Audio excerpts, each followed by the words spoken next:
What's up guys? Welcome to my vlog. Dito po tayo ngayon ay tayo po ay pupunta sa Bata para bumili po ng kakainin po mamaya sa prayer meeting.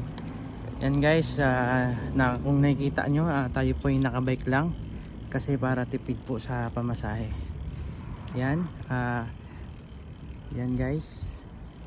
Update ko po kayo mamaya, baka tayo po ay mabangga. Update ko po kayo mamaya pag malapit na tayo sa Bata.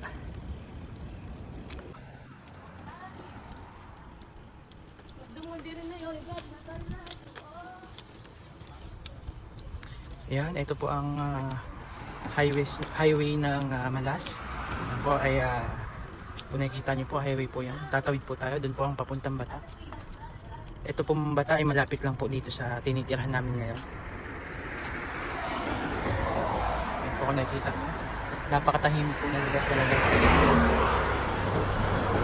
Yan po, maraming dumadaan sa sakyan. Yan guys, tatawid muna ako. Update ko na lang po kayo mamaya pag malapit na tayo sa Bata.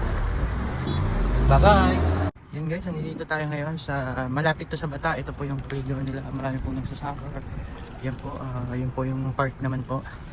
At dito po ang daan natin. Papuntang shortcut po ito papuntang Bata.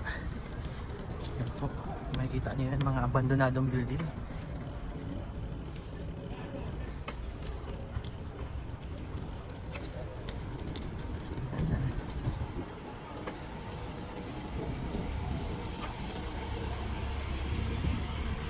Okay guys, bye bye.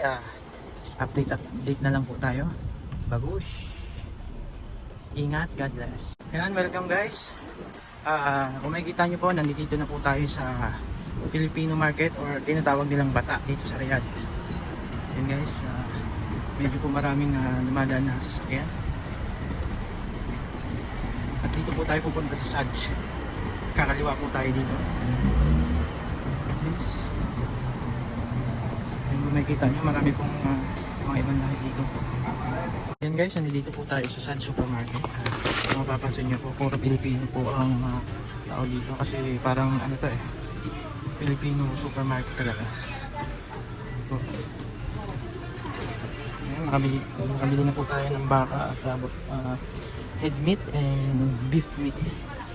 So makikita nyo, puro po supermarket ng Pilipino. Okay guys, bye bye. Update ko na lang po kayo. Tapos na po tayo mamili. Kung makikita nyo, puno yung kargada natin ngayon. Yan, at pauwi na po tayo.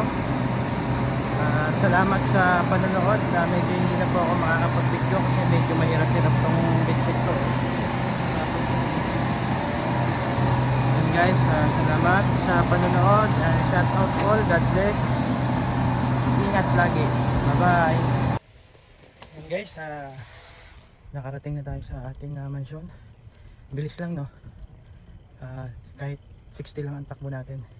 And guys, ito po palang aming mansyon. Kung makikita nyo, ayan.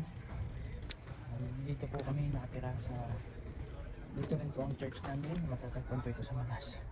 Ayan po. And guys, salamat sa panonood at pagsubaybay. God bless you all. Enjoy your life. Bye bye.